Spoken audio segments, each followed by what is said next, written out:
Ahora sí, señoras y señores, está con nosotros el señor Ignacio Boazo. Bueno, ¿cómo andas, Ignacio? Buenos días. Buenos días. Que vos que tiras. Bueno, has adquirido protagonismo. ¿Cómo te sentís con este protagonismo de los medios, que la gente te llama? No, ¿No? Nada en particular. Nada en particular. Yo manifiesto voces de otros que pero, resuenan en la mía, ¿no? Escuche, bueno. El poder es efímero y la fama más. Mucho más. Dígamelo a mí. Ese. O cualquiera. Bueno, no, vamos.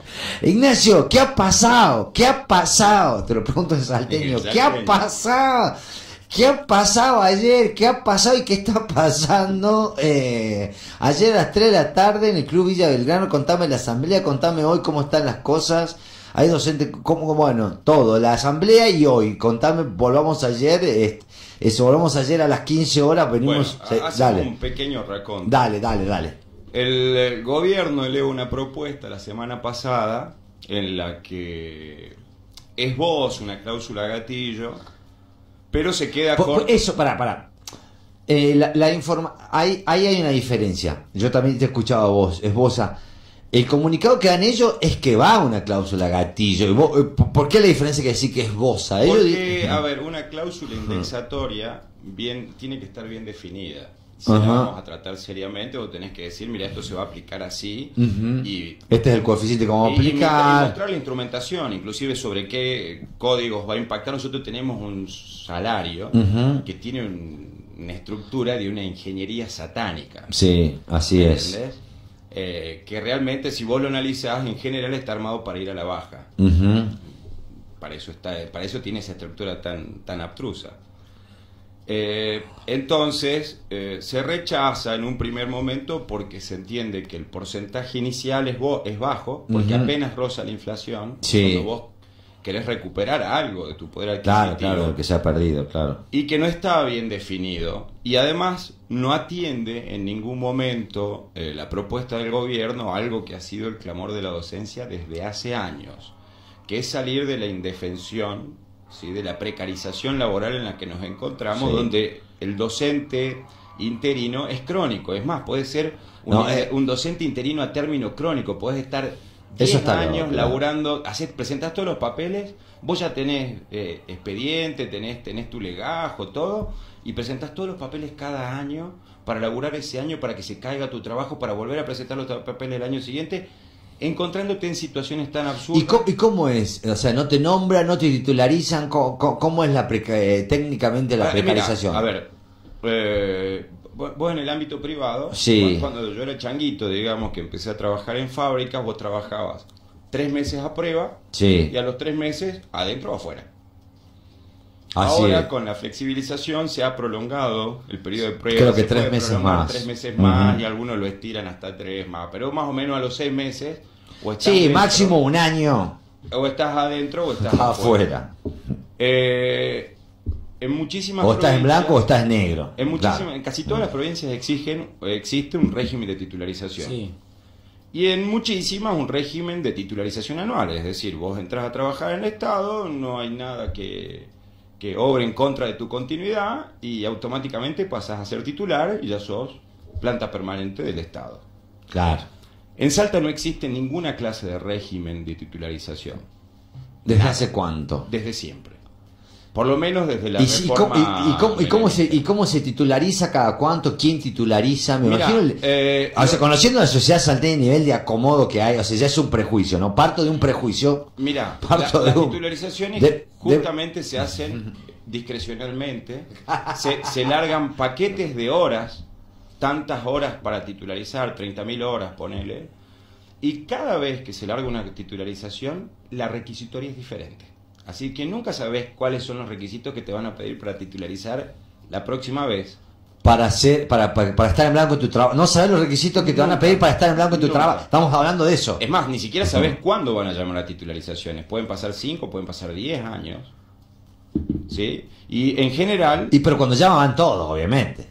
No, a veces no alcanza los paquetes. Por eso, todos se presentan y no alcanza para obvio. Y la gran parte de la población docente queda afuera. ¿Y cómo se elige? Eso lo determina el Ministerio de Educación. Ajá. y sus dependencias. O sea que está totalmente fuera. O sea, si tengo conocido en el gobierno, tengo grandes posibilidades de ser titularizado cuando la abran. Sí, probablemente, es así.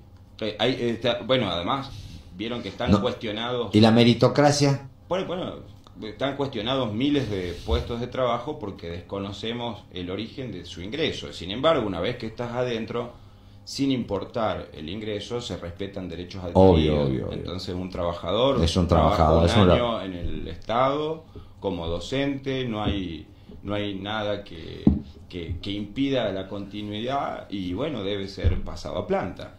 Claro, no es el proceso normal, digamos. No es una exigencia delirante, ¿no es cierto? Para nada. Considerando que además cuesta solo voluntad política. Nada más. No hay dinero. No hay dinero. Bueno, no existe eso en Salta. Entonces... quizá al Estado le sale más tener mucha gente titularizada o no, que precarizada, o no. No, se paga igual. Ajá. Claro, se paga igual. Lo que cambia... Yo pensé que era para ahorrarse unos mangos. No, lo que cambia es... O sea, no te titularizan, te tienen... es como el empleado en blanco y negro. Yo tengo un empleado, puedo tener la opción de tenerlo en blanco, tenerlo en negro. No, acá cobras igual. Cobras con un recibo de sueldo que emite el Estado en las mismas condiciones que el trabajador que es titular. No hay una diferencia... La diferencia dineraria es cero.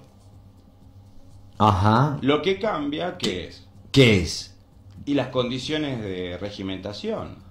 A ver, te planteo para que entiendas cómo funciona. Sí, porque es el tema, me parece. Te voy a plantear un par de casos particulares para que veas así en sus extremos qué ocurre. Una docente embarazada, 8 años titular, sí, pronta a parir, es desplazada por una docente titular. Porque el titular tiene derecho a reclamar el puesto de trabajo donde él quiera y el interino debe irse. Entonces esta titular pidió ese puesto de trabajo y simplemente la interina fue desplazada. Cuando sos desplazado te quedás sin las horas, sin salario, sin trabajo, a la espera de una nueva designación. Imagínate, una mujer embarazada, pronta a parir, en la calle, sin obra social, sin salario, sin régimen de licencia. O sea, sin hora, es como que te sacan el laburo. Claro. Mira, otro caso particular de este año que lo conozco muy bien, digamos, estos casos yo los he relevado, lo hemos relevado, ¿no?, entre centenares de docentes. Una docente con 3 hijos, único sostén de familia, 225 puntos, que es un alto puntaje. Interina término 7 años, presentando todos los años sus papeles, cada vez el título, como si no tuvieras legajo. Este último año va, la fotocopia del título en el anverso estaba borrosa, y le dicen, bueno, está borroso en el anverso. Ajá. Bueno, pasás a cuadro 2, venite en julio y vemos si tenés trabajo. Chan. Claro. Es una violencia tremenda, es realmente la precarización en su máxima expresión. Vos no tenés elementos para defenderte contra la situación de una patronal que le importa poco y nada cuál es tu continuidad en el trabajo. En una situación, en un proceso de ajuste, de deterioro del salario, imagínate la angustia que da eso en un contexto de despidos masivos, donde se han perdido cientos de miles de puestos de trabajo. Claro, que te saquen 2, 4 horas es tremendo. Te sacan todas, a esta mujer le sacaron a estas 2 mujeres le sacaron el cargo completo, se quedó sin trabajo. Mirá vos, che. ¿Me entendés? En una por un episodio que está ajustado a normativa y el otro por un episodio de violencia institucional donde mediante trabas burocráticas te terminan desplazando por una arbitrariedad inadmisible. Vos ya estás registrado en el Estado, tenés tu legajo, que cambió tu título de un año a otro. ¿No tienen ya fotocopias de todo eso? Y cuando sos titular ya te respetan las horas, ¿cómo es la diferencia? Cuando sos titular ya sos inamovible, digamos. Nadie te puede desplazar. Ajá, salvo que tengas una falta grave, como cualquier laburo. Ya es otra cosa, eso ya implica otro procedimiento administrativo, ya es otra cosa. O sea, claro, pero si no te mandás ningún moco, vas a laborar, si sos claro. trabajador regular, ya tenés estabilidad laboral, ¿me entendés? Mirá vos, che. Y en los terciarios mucho peor. Estamos peleando, en los terciarios vos rendís por concursos, estabilidad laboral. Rendís concursos, quedás interino por siempre, en condiciones de trabajo leoninas, con aulas atendiendo 80, 100 alumnos en una aulita. ¿Esto estamos hablando, Ignacio, de primaria y secundaria? Y terciario. Todos tenemos la misma situación de precarización. ¿Terciario qué es? Nivel superior son... ¿Qué hay? ¿Qué contanos? ¿Cómo es el terciario público? Hay profesorados, hay tecnicaturas. ¿En dónde, por ejemplo? A ver, contame Por un poco. todos lados. Tenés acá en la normal, a la noche está el 6001. Ahí está. El Instituto de Educación Superior, y tiene Pues ustedes profesorado, historia, tiene tecnicaturas, etcétera, etcétera. Perfecto. Desde primaria, desde la seño de jardín. Así es. Hasta desde primaria, preescolar hasta terciario, desde todos precarizados. En la misma secundario, profe de química, todas las 11, 15 materias del secundario, todos profe de historia, matemática, química, inglés. Todos. En este contexto de deterioro del salario, ¿viste? Imagínate lo angustiante que es. Ajá. Bueno, esas son las condiciones de contorno, lo que acicateó en un principio esta lucha. Digamos, esta lucha... El gobierno emite este decreto un viernes antes. El viernes antes de terminar las vacaciones. Y eso genera una indignación generalizada. Una pequeña asamblea de poco más de 100 personas llama a un paro generalizado y cunden todo. Eso me contaba. Encima docentes que ni siquiera tenían ninguna representatividad, digamos, legal, si se quiere. No, bueno, legal nunca hay en un movimiento autoconvocado. Somos gremialistas de hecho, digamos. Y está bien también. Por supuesto, la actividad gremial es de hecho, luego por derecho. Inclusive el derecho encorseta la actividad gremial. Claro. Pero la gente sale por condiciones objetivas, digamos, esta situación acuciante de inestabilidad laboral, más el deterioro de tu salario. Básicamente porque ves que no le está alcanzando ni para parar la olla. Y que no sabes si vas a laburar mañana. Cham. Eso. No te alcanza para morfar y tampoco sabes si vas a tener continuidad. Es durísimo el contexto.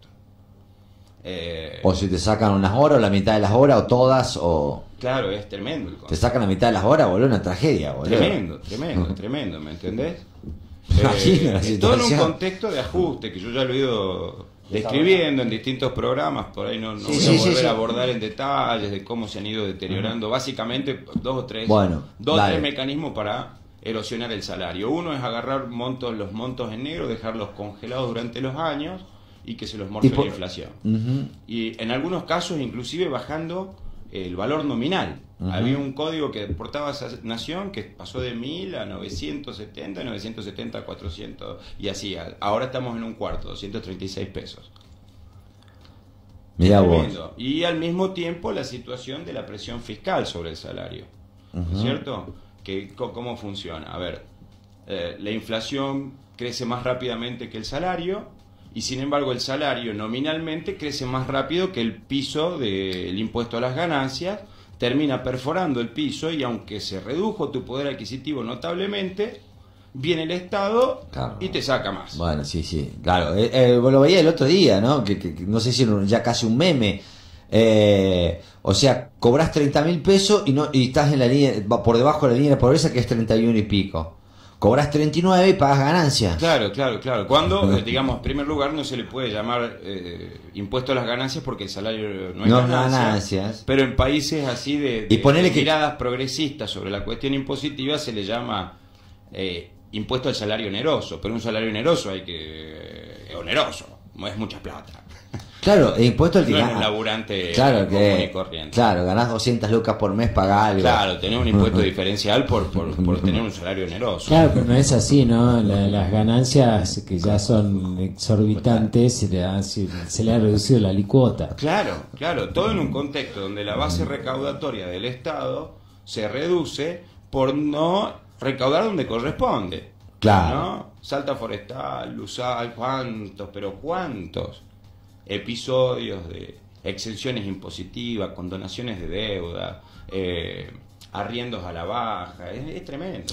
En el nombre de la famosa seguridad jurídica. Exacto. Y mantener el buen humor de los inversores, porque el buen humor de los trabajadores, ¿a quién le importa? Claro, que tampoco son inversores, ¿no? Son gente que hace negocios. Claro, el discurso es ese. Bueno, con ese marco, no vuelven a clases, ya no. ¿Qué ocurrió ayer? Porque eso es ayer. Por ahí lo que venimos hablando. ¿Qué ha pasado ayer? Mira, tenemos este movimiento ha adoptado una dirección que representa y reproduce todos los vicios de la burocracia sindical Ajá. más cruda, ¿no?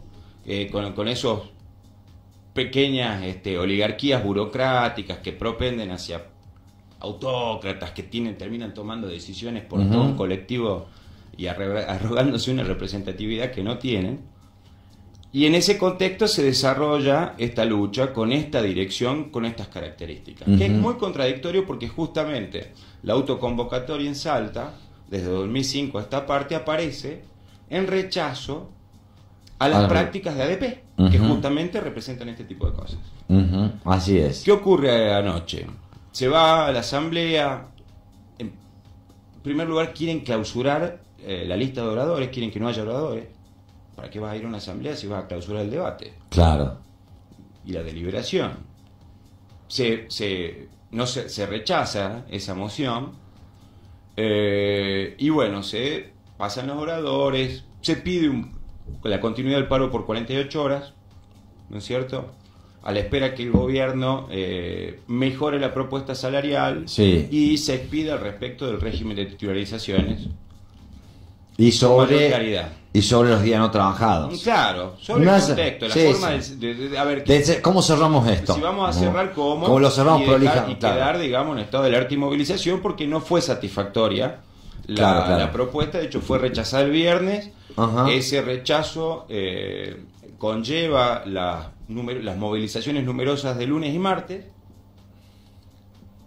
Y ayer el contexto en el que se desarrolla es el mismo, sigue siendo la misma propuesta con las mismas indefiniciones, digamos, una propuesta llena de vacíos. Bueno, y eso es lo que la gente no acepta, quiere más dinero y además quiere que se expida con respecto a un montón de cosas. cosas. Le aumentaron y le pagaron el sueldo ayer en el cajero. ¿Eso influyó o no? Por supuesto. Además hay otras condiciones subjetivas que hay que atender.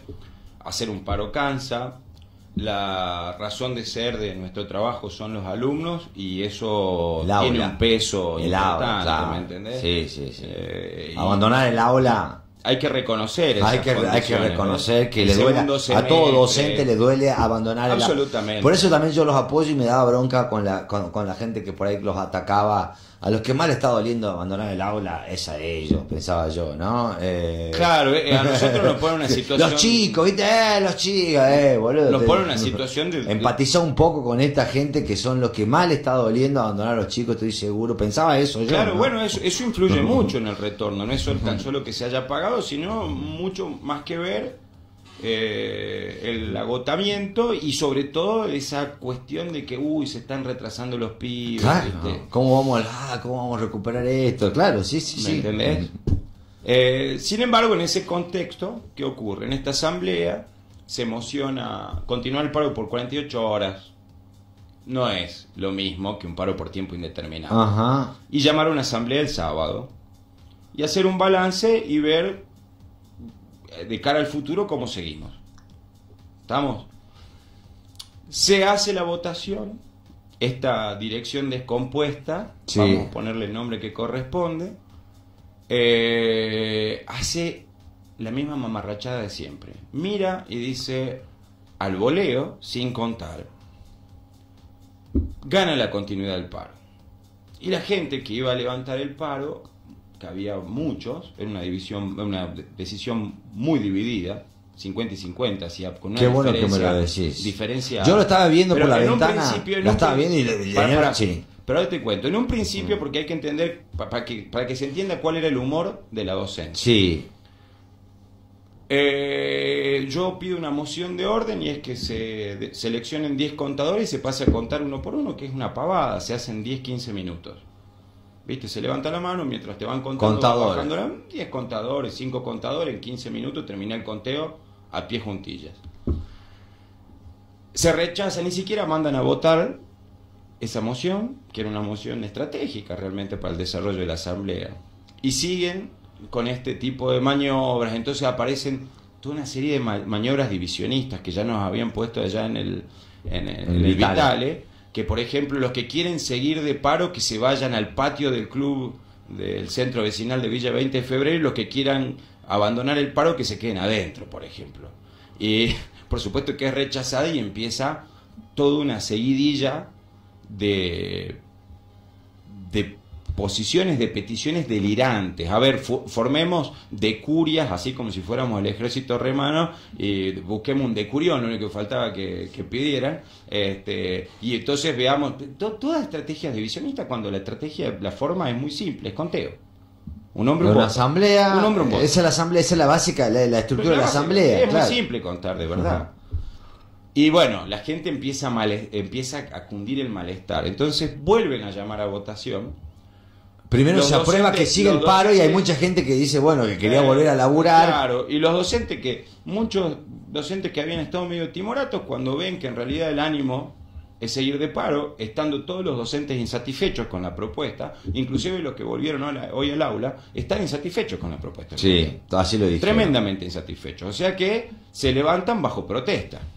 Viendo que el ánimo era continuar, en la segunda vez que vuelven a hacer esta cosa, a ver, bueno, levanten, siéntense, párense, qué sé yo, levantan la mano y de repente es muy mayoritaria la tendencia a continuar con las medidas de fuerza. Con una dirección que pretendía levantar en realidad. Hay que ser totalmente claros. Y entonces empiezan a maniobrar con las estrategias típicas de ADP, generando confusión, llevando a los docentes de acá con esta seguidilla de maniobras delirantes. Para no aceptar la decisión, para no aceptar todo, para no aceptar la decisión. Todo el tiempo pidiendo votación por conteo. La gente se siente manoseada, se cansa de 2 horas de maniobras y de consignas delirantes y de manoseo, y se empieza a ir. Al final, cuando ya quedábamos 500 y pico, ¿De cuánto de 1200, 1300, dale, vuelven a llamar a votación y ahora, después de 2 horas y media, se le ocurre que había que contar. Ridículo. Entonces cuentan y ahí aparece una votación muy mayoritaria para continuar el paro. 2/3 a 1. Más o menos lo mismo que pasó en el Vital. 2/3 a 1. Porque la verdad es que no satisface a nadie la propuesta del gobierno. Pero en ese contexto ya la asamblea estaba partida, porque la gente se va agobiada de las maniobras de personajes que vienen a reproducir las peores mañas de la burocracia sindical hacia adentro de un grupo que se desarrolla en contra de esos vicios. Claro. Y sin atender las cosas básicas que deben tener una asamblea, que es no clausurar el debate, permitir la deliberación, el buen flujo de la información para poder tomar decisiones conscientes, etcétera, etcétera. Y sobre todo una votación en temas, la votación bien hecha, bien contada, no es una gran cosa. No, claro, sí. ¿Me entendés? Y en ese contexto aparece esta situación donde la docencia se desalienta en buena parte, inclusive los que habían ido por la continuidad del paro, al ver esta dirección que no tiene norte, que no tiene ni siquiera... ¿Y cómo se armó esa dirección, Ignacio? Esa dirección se arma entre gallos y medianoche. El señor Gustavo Tilca convoca una asamblea paralela. Él estaba en la Asamblea de Docentes Unidos de Salta, que es por donde arranca el paro. Convoca una asamblea paralela, se junta con estos sectores de ADP, CCC, él tiene una afinidad con LEAVI, etcétera, etcétera. Y terminan copando la plaza. Cuando yo voy a poner una carpa en la plaza, la señora Patricia Caliba, que es supuesta delegada de Capital, viene con la policía y la policía me retira a mí queriéndome meter preso, mientras todo el mundo ponía carpas. Solo no. Mira vos. Y entonces ahí aparece todo un episodio de censura y de proscripción. Mira vos. A mi persona y al grupo, digamos, de debate gremial que mantenemos una actividad a través del tiempo. Y aparece después el episodio de la asamblea, entre comillas, del Microdelmi, que termina siendo un festival de la entrega, donde no se respeta nada, ni siquiera se abre lista de oradores, se vota por sí o por no para debatir después, e inclusive mienten. Dicen, tenemos cláusula gatillo, y en realidad seguía siendo la redeterminación. Claro. en ese contexto la gente vuelve a salir al paro, pero ya con mucha desconfianza esta dirección, que termina, como te habrán visto por los medios, arrogándose facultades decisorias sobre el colectivo. Y bueno, eso genera un malestar que ayer alcanzó su punto más alto, ¿no? Claro. Exactamente. Donde desde casi todas las voces se pedía la remoción completa de la mesa de conducción y de todos los delegados, la revocatoria de todos los mandatos. Pero eso era prácticamente un clamor. Todo el mundo decía, bueno, váyanse. Era una cosa increíble.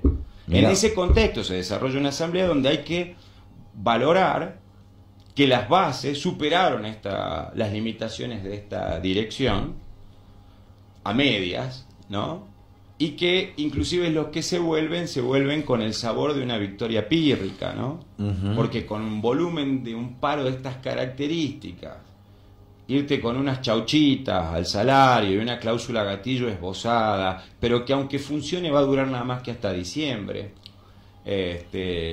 sin aclarar qué va a pasar con las titularizaciones y con muchas otras cosas más, eso fue lo que termina...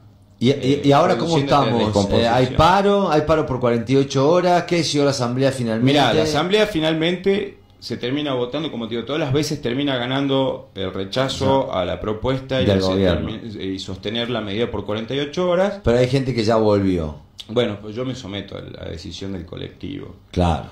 Entonces me mantengo en paro porque además entiendo que nuestras reivindicaciones son más que justas, nuestras pretensiones, y que además son reivindicaciones históricas. Salir de la precarización es una reivindicación, es una consigna que lleva más de 20 años en la docencia. Escúcheme, y ahora, ¿qué porcentaje estamos manejando hoy de clases y no clases? Y depende mucho del departamento. Y estamos relevando. Están relevando. Eso es un trabajo que vamos a hacer esta tarde. Vamos a hacer un balance y vamos a relevar cuál es el ámbito general. Hablamos con una delegada de Rosario de Lerma Aguirre y estaba muy enojada con los medios, lo que hicieron durante el fin de semana. ¿Qué hicieron los medios? Dice que volvieron, que se pusieron, digamos, el foco en la fractura y dieron por sentado que los docentes volvían a clases. Bueno, hace rato que los medios vienen maniobrando para desalentar el paro. Algunos medios, eso. Bueno, sí, los medios oficialistas. Pongamos, no hablamos de todos los medios. Pero está bien, qué sé yo.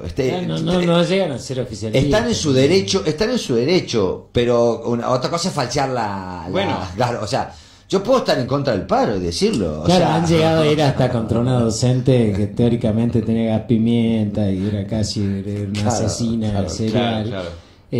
Pero sí operan, obviamente los medios han operado para dividir. Claro, y meten mucha presión. Ayer el tribuno, antes de que se resolviera la asamblea, ya largó el titular, se levanta el paro docente. Claro, eso es lo que decía. Claro. Ahí está, ahí ves como los medios estos... Los docentes vuelven a clases. Y claro, todavía estaban en bolas. Y el día anterior los salvajes docentes que van a paro, ¿entendés? Hacen toda una operación fuerte, que meten mucha presión. Claro, sí, totalmente. Y bueno, y ahora están relevando y bueno, está la situación, Ignacio. Bueno, mantenemos el reclamo pidiendo que el gobierno se expida con mayor claridad, que aclare todos los tantos, que proponga un régimen de titularización que agregue unos puntos más en el salario, que permita la recuperación del poder adquisitivo parcialmente del docente, porque además es casi una cuestión de salud económica de la provincia. Salta y la ciudad de Salta es totalmente estado dependiente. Acá, cuando cae el poder adquisitivo de los trabajadores del Estado, por la matriz de producción que tenemos, que tiene muy poca mano de obra, se desgrana el comercio. Nos volvemos pobres, nos volvemos más pobres todos los salteños. Entonces, eso está medido. Se terminan cerrando, vos paseás por el centro, está lleno de locales cerrados y los que están abiertos con 2 clientes. Y eso es porque Salta económicamente es estado dependiente para el comercio pequeño, ¿verdad? Sí, para que se mueva un poquito la rueda, boludo. Necesitamos eso. Los trabajadores de la construcción, todos necesitan, y uno de los sectores que más guita mete en el mercado no habiendo industrias, somos los empleados estatales. Si el empleado estatal revienta la economía local. Es así históricamente y es así como está planteada la economía local. Así es como está, bueno. ¿Y cómo sigue esto, Ignacio? No se sabe, están relevando. Mira, haremos una asamblea el sábado. ¿Ya está llamada para el sábado? Sí, ya haremos una asamblea el sábado, haremos un balance, haremos una prospección, determinaremos qué condiciones hay, cómo continuamos la lucha, a sabiendas que inclusive los que se volvieron disconformes. Bajo protesta. Y los que están laburando hoy, los que volvieron a las aulas, también están disconformes. Por supuesto. Y bajo protesta. Te diría que casi la totalidad de los docentes están absolutamente disconformes. Y eso se manifestó en el sostenimiento del paro del lunes con marchas multitudinarias. ¿Me entendés? Es difícil por ahí entender cómo, si vos rechazás una propuesta y haces marchas multitudinarias, sostenés el paro, todo, no terminás proyectando el paro 48 horas más para llegar a una asamblea y definir cómo seguís de cara al futuro, ¿viste? Aunque sea volviendo a las aulas, pero cómo seguís.